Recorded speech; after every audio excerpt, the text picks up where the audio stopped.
Hello बच्चों, विद्या study hub में आप लोगों का स्वागत है। आज हम लोग पढ़ेंगे क्लास 7 RS अग्रवाल की बुक 1 का चैप्टर 1, जिसका हम लोग यह एक्सरसाइज 1D सॉल्व करेंगे। जिसका पहला क्वेश्चन है calculate each of the following using quick method. यहाँ पर हमको मल्टीप्लाई करना है, मगर यहाँ पर हम लोग डायरेक्ट मल्टीप्लाई नहीं करेंगे, बल्कि क्विक मेथड का यूज करके इन सभी क्वेश्चन को हम लोग सॉल्व करने वाले हैं। तो आइए देखते हैं फर्स्ट क्वेश्चन हमारा कैसे सॉल्व होगा क्विक मेथड का यूज करके। हमारा फर्स्ट क्वेश्चन है 42 × 5।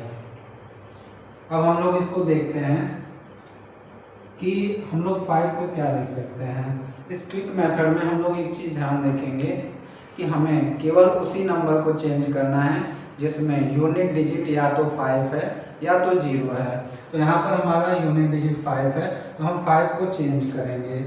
कैसे चेंज करेंगे आइए देखते हैं। हम इस 5 को क्या लिख सकते हैं, हम इस 5 को लिख सकते हैं या किसके इक्वल हो सकता है, या 10/2 के इक्वल हो सकता है। यानी कि या तो हम 5 लिखें या तो 10/2 लिखें, दोनों एक बराबर है। या तो 5 लिखें या तो 10/2 लिखें। तो हम 5 की जगह पर केवल इतना लिखेंगे 10/2। 42 मल्टीप्लाई बाई 10/2। जब 42 को 10/2 से मल्टीप्लाई करेंगे तो हमारा कैसे सॉल्व होगा, इस 2 से 42 को डिवाइड किया जाएगा। 2 से 42 को डिवाइड करने पर हमारे पास कितना आ जाएगा, 21 आ गया। तो अब आसानी से इसका 10 से मल्टीप्लाई कर देंगे। तो 10 से मल्टीप्लाई करने का मतलब है केवल एक 0 और बढ़ाना है, और हमारा आंसर बहुत ही आसानी से आ गया 210। ये हमारा हो गया फर्स्ट क्वेश्चन का आंसर। चलिए अब हम लोग सेकंड क्वेश्चन को देखते हैं। सेकंड क्वेश्चन कैसे सॉल्व किया जाएगा। Second question 118 × 50। यहाँ पर भी हम लोग डायरेक्ट मल्टीप्लाई नहीं करेंगे, बल्कि क्विक मेथड का यूज करेंगे। 118 × 50 तो हम 50 में चेंज करेंगे क्योंकि इसका यूनिट डिजिट 0 है। तो 50 को चेंज करेंगे तो हम क्या लिख सकते हैं, 50 की जगह पर क्या लिख सकते हैं, तो 50 को हम लोग लिख सकते हैं 100/2। 50 को हम लोग क्या लिख सकते हैं, 100/2। 118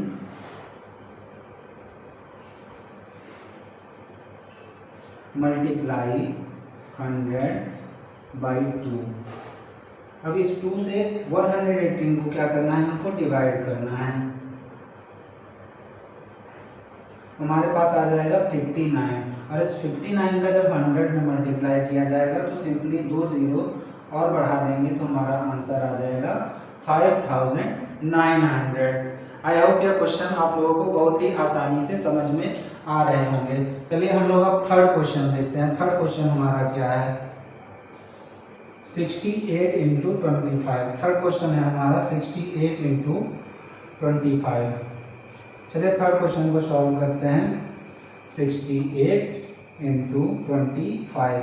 यहाँ पर हम लोग चेंज किस में करेंगे, 25 में। अब थोड़ा सोचिए 25 को क्या लिखा जा सकता है। 25 को हम लोग लिख सकते हैं 100/4। 25 को हम लोग लिख सकते हैं 100/4। 68 × 100/4। इस 4 से 68 को डिवाइड करते हैं। पहले तो 4 1 जा 4, 4 7 जा 28, तो 17 बार में डिवाइड होगा।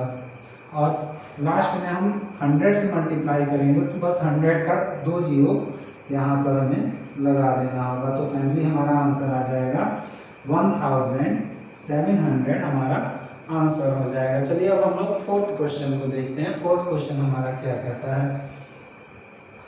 फोर्थ क्वेश्चन हमारा 75 × 36। फोर्थ क्वेश्चन है हमारा 75 × 36।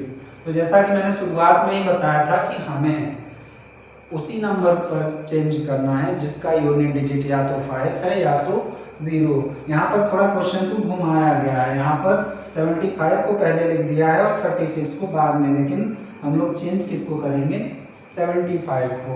और थोड़ा सोचिए 75 को क्या लिखा जा सकता है। 75 को हम लोग आसानी से लिख सकते हैं 300/4। क्या लिख सकते हैं 300/4। 75 की जगह पर सबसे पहले हम लोग लिखेंगे 300/4 और मल्टीप्लाई किससे करना है, इसका 36 से मल्टीप्लाई करना है। 4 से 36 को जब डिवाइड करेंगे तो कितनी बार जाएगा, 9 बार में कटेगा ये। और 9 का फिर इस 3 में मल्टीप्लाई करेंगे तो हमारे पास हो जाएगा 9 3 जा 27 और 2 जीरो इसमें और बढ़ा देंगे तो ये आसानी से मल्टीप्लाई हो जाएगा। तो ये क्वेश्चन बिना मल्टीप्लाई किए हम लोग क्विक मेथड से सॉल्व कर रहे हैं और आप लोगों को भी यह बहुत ही आसान लग रहा होगा कि इतने बड़े बड़े मल्टीप्लाई हम लोग बस कुछ ही मिनटों में सॉल्व कर दे रहे हैं। चलिए अब हम लोग क्वेश्चन नंबर 5 को देखते हैं। क्वेश्चन नंबर 5 कैसे सॉल्व किया जाएगा।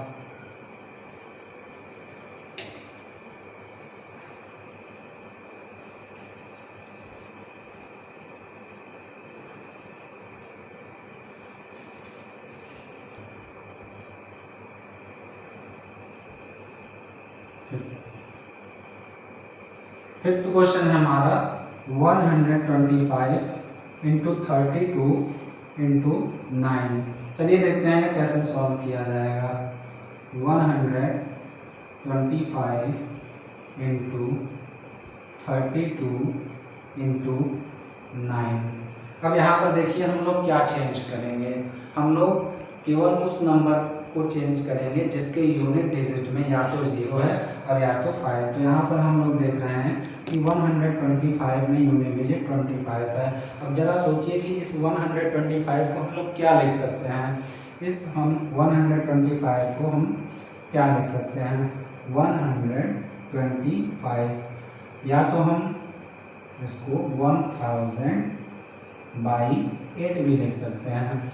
125 को क्या लिखा जा सकता है, हमें इसको नियरेस्ट 1000 में ले गए इसको, तो यहाँ पर 1000/8 आ गया। तो सबसे पहले हम लोगों को लिखना है 1000/8 इंटू 32 इंटू 9। अब ध्यान दीजिए कि 8 किस नंबर को आसानी से डिवाइड कर देगा। तो हम देखते हैं कि 8 32 को बिल्कुल ही आसानी से डिवाइड करेगा। 8 4 जा 32, 8 4 जा 32। अब यह मल्टीप्लाई और भी आसान हो गया। अब हम 9 का मल्टीप्लाई 4 में करेंगे तो 9 का मल्टीप्लाई 4 करने पर हमारा कितना आएगा, 36। कितना आएगा, 36। अब 36 को क्या करना है कि 1000 से मल्टीप्लाई करना है। और 1000 से मल्टीप्लाई करने का मतलब है बस 3 जीरो इसमें और बढ़ा दीजिए, 1 2 3। तो हमारा आंसर हो जाता है 36,000। तो इतने बड़े क्वेश्चन को बिना मल्टीप्लाई किए बिल्कुल आसानी से इसका आंसर हम लोग ला चुके हैं। तो चलिए अब हम लोग इस फर्स्ट क्वेश्चन का लास्ट क्वेश्चन देखते हैं जो कि है 6th नंबर का question, question number 6। 6th question हमारा क्या कह रहा है, 504 मल्टीप्लाई बाई 125। 504 multiply by 125। 125 को हम लोग फिर से चेंज करेंगे।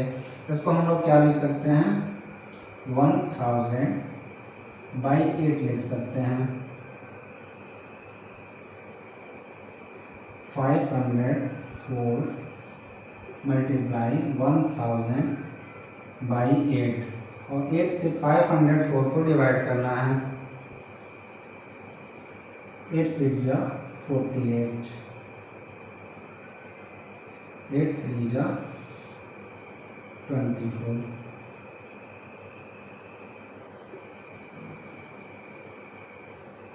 तो हमारा आंसर आता है 64। 63 और इस 63 में हम 1000 से मल्टीप्लाई करेंगे तो इसका मतलब 3 जीरो इसमें हमारे और बढ़ा दिए जाएंगे तो हमारा आंसर आ जाता है इसका 63,000। आई होप ये सारे क्वेश्चन आप लोगों को बिल्कुल ही अच्छे से समझ में आ गए होंगे। हम लोग इस वीडियो का सेकंड पार्ट भी लेकर आएंगे जिसमें हम इस क्वेश्चन मतलब इस एक्सरसाइज के और भी आगे क्वेश्चन को सॉल्व करेंगे। और आप लोगों को इस बुक का जो भी एक्सरसाइज कठिन लगता है उसका नाम आप लोग कमेंट बॉक्स में लिखिए, मैं उस एक्सरसाइज को बहुत ही आसानी से आप लोगों को समझा दूंगा। Thank you. हमारे चैनल को सब्सक्राइब कर लीजिए ताकि जो भी वीडियो आगे आए वो आप लोगों को मिलता रहे और वीडियो को लाइक भी ज़रूर करिए।